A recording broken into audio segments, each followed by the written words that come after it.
So hello and welcome to another Valorant review. Today we will be talking about Fracture and specifically how to play Fracture, because I'm sure there's a lot of you out there who, don't really know what to do on Fracture, the new map. You're a bit confused, and quite a few pro teams as well, I think, didn't quite know what to do. But one that did was Fnatic. They played 2 games of Fracture in the tournament, and they won both of those games, and looked very good at doing it as well. So I thought we'd talk about what exactly they did, and today I'll be focusing on their attack side. I might also do a defensive side sometime later, but first let's take a look at the agent comps, because this is probably the first thing that, is important to note, is what agents are good on Fracture. So we have Fracture down here. This is all the pick rates from all the maps. I will leave a link in the description, for this website if you want to take a look, because it's quite interesting, very in depth, and very good website to use. And here is Fracture. So we can see Breach 100%. Every single team that played on Fracture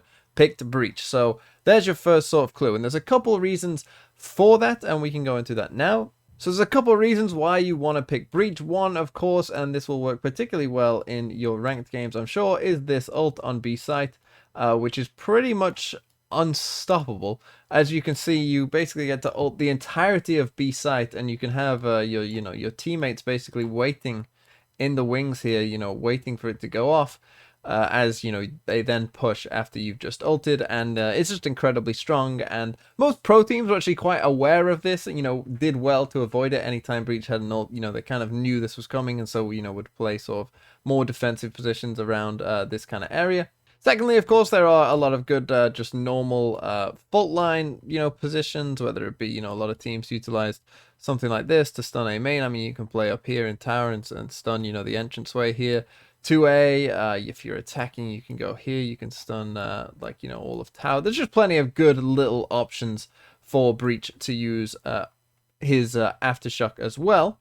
And finally, this Killjoy ultimate is obviously very oppressive if you don't have a Breach going underneath the underpass there. And just look at it, just look how much space of sight that gives you. Look at how far the defenders will have to retreat back to. It's such a problem, and so obviously Breach is the ultimate counter to that, because he can just aftershock it down below the ground and destroy it straight away, no problems. And that is obviously another very important reason why Breach is such a good pick on Fracture.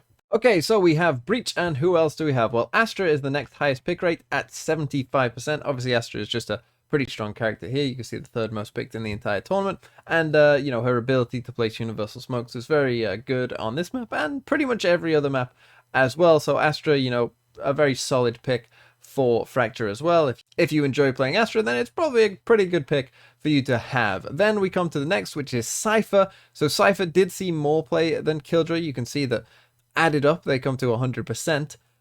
Basically, it is a bit of an either or, but most teams preferred Cypher, and I think the reason is because everyone was playing a Breach. This Killjoy lockdown ultimate, isn't nearly as successful because everyone is playing that Breach, and so Cypher, for the information gathering and that kind of security of maybe both flanks on both sides, which we'll talk about later on, was seen as more valuable. Then we get the kind of Jett Raze split. I mean, Jett is a very interesting agent to talk about in general, because she basically has 4 maps where she was an auto lock, and then 3 maps where it was kind of half the teams thought she was good. And I think that this is mostly made up of just some teams just have auto lock Jetts.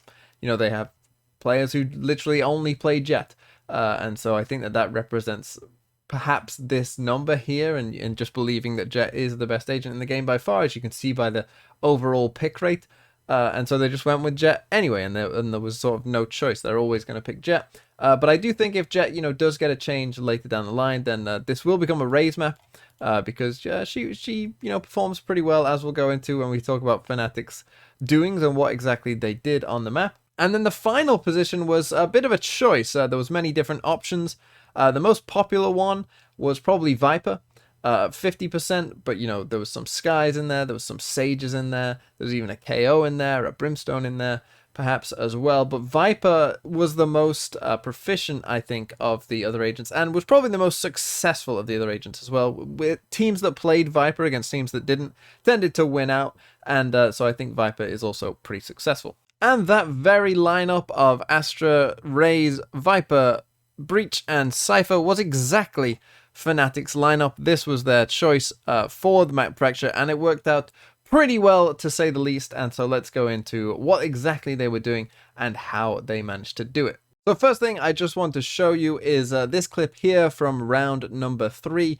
This is actually a round that Fnatic lost on attack, or one of the rare rounds they did lose, but I think it showed one thing that they consistently tried to do and did so very, very well, and you'll see what I mean here if we just play the tape here. So we aren't focusing on this part of the map. We're instead going to focus now here with King. King is here in tower, and he is about to get destroyed. And this was a common theme. King here for Vision Strikers was playing in tower on the Killjoy, and Fnatic abused tower, and we'll get into how they did it, but let's just quickly watch this clip so you understand what I'm talking about. So as you can see, he gets stunned, then he gets sucked, then a Raise Nade comes in, and then Durka finishes him off.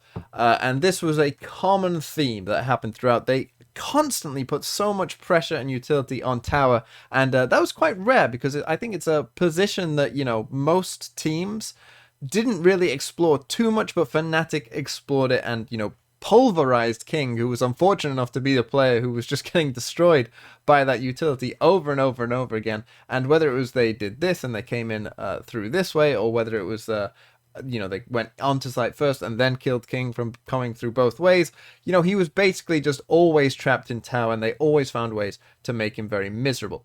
Okay, so this might look like a lot, but this is essentially everything that Fnatic was doing at that point. And let's focus on the tower position first, because as you can see here, we've got the breach, we've got the raise. They were going towards tower a lot of the time, or at least towards this top side of B main. Boaster on Viper would often come here and start in A main to throw down this orb. We'll get to that a bit later. Magnum on Cypher was, you know, normally going towards Dish, and, you know, normally he'd cam out this and then pick up his camera and then move towards like this position and put his camera maybe down here, and, you know, just slowly take space towards Dish. And Mystic was in charge of, you know, ensuring that there was no push outs here to start out. But now let's look at poor King and his tower defense, or lack thereof, because King would be in tower, okay? And what you just saw there was the breach stun coming in, so that means that he would, you know, try to retreat, but as he's retreating, he gets Astra sucked, which obviously Astra can do from anywhere on the map, and a Raise Nade would come in at the same time, and then Durka would use 1-2 blast packs to get in there and, you know, attack him as quickly as he can whilst he's being sucked, whilst he's being naded, after he's been stunned, and basically pick up a free kill. And that caused, you know, a lot of problems for Vision Strikers, because what would end up after that, if we start clearing some of these things away, is what that meant is that, well, King would be dead, all of this would be gone, and Durka would be here, and all of a sudden, you know, any player on site, whoever that may be, has a real problem, because now, you know, this player could be down here, this player could be here, and there's a lot of problems all of a sudden where do you look? You know, who do you fight? What do you try and do? Because if you're sitting in here, you know, if you try and escape out, you might even get caught before, as you try and escape. So there was just a ton of problems that they were causing on this B site by taking early tower control and basically telling King, look, we're just going to focus everything on you, because as soon as we have tower, you're doomed. But one thing that it really all comes back to is this Viper wall that Boaster would always lay down. He pretty much did this every single round in the game. And why did he do that? What is this Viper wall doing? Well, it is a wall basically for tower, to attack tower, and it is very effective at doing so. And the reason is that basically you can have a player, let's say it's Durka here on the race, you can have a player in there and he can sneak through here without anyone from sight being able to see him sneak over to here. So basically Fnatic get this bit of control for free. You know, this is absolutely free. And then he can make his way into tower, which he often did, double satcheling, and get into tower. And as we've just seen, with all that utility usage on tower as well, they often could get tower control. Then the second part of this Viper wall comes into play, because then once we get to tower, and Durka has made his way in here and probably got a kill, then of course there's other problems, that this Viper wall then cuts off anyone playing in here.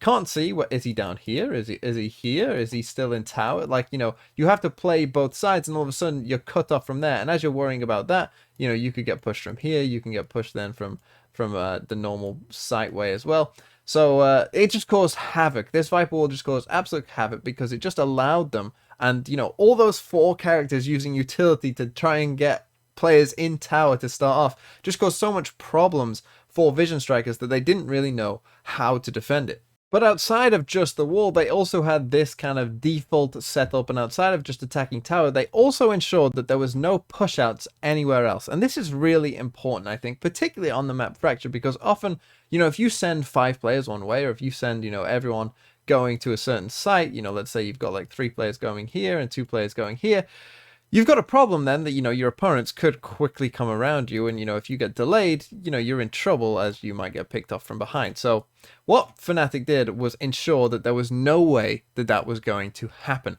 And they did that by, one, setting up this wall, which would be very dangerous to push through as a defender, because you don't know, again, is there someone here? You have no idea. And so that's going to cause you some issues. So you can't just push out this way, that's pretty sure. You have the spy cam up over here towards disc, and so any push out here would be quickly seen by Magnum and his camera. So pushing out there probably isn't going to be too fruitful either. Then you had this orb, and I mentioned this orb before, and this orb combined with this smoke, which is often something that Fnatic used, and they didn't use it to their full potential, I think, because what these two smokes do, of course, is mean you can go here and they might not know. And that also means that you can just fake the door and retreat back. And they don't know if someone's in here. With these two smokes, often because, defenders will be here and will be here, or maybe even on site, they can't tell if you have these two smokes down. Well, did they go in? Are they there? I don't know, and I don't think that Fnatic really used that as much as they could have done, because these two smokes basically just cut off everything, and they could even be in this smoke. That's the thing, the defenders, unless they are in the smoke themselves, can't know, well, are they? All of this space here is now the attackers.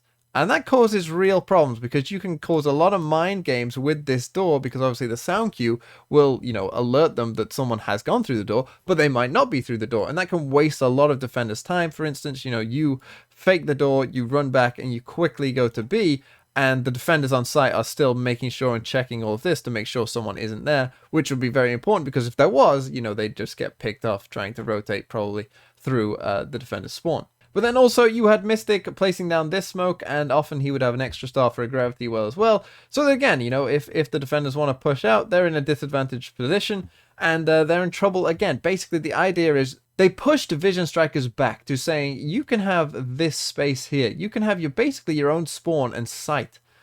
That's what they did. That's what they told them. You can have this space, which is really not a lot to play with defenders, especially when there's 4 different ways for the attackers to come from. You want some space. You want to know that you're safe from at least one angle. But essentially what Fnatic said was, you're not going to be able to really do much. And especially once they lost tower, which they often did, that meant that they were often losing this as well, and they couldn't even keep B site. And so, you look at how little this space is and how little effectiveness this is really having for the defenders. This is what Vision Strikers' problem was. They couldn't really push out at any opportunity. Fnatic denied them any information at all, and then basically just waited until the right moment to push exactly where they wanted to do. And it led to a 9-3 scoreline on attack for Fnatic, and the game was pretty much over. So this was just an example of some of the things you can do, but I think Fnatic definitely showed us that this comp is extremely strong for attacking on this map, and obviously you have a lot of defensive capabilities as well with this lineup. So just a wonderful lineup for the map Fracture, and if you're thinking about, what agent should I play on Fracture, well, one of these 5 might be a good choice.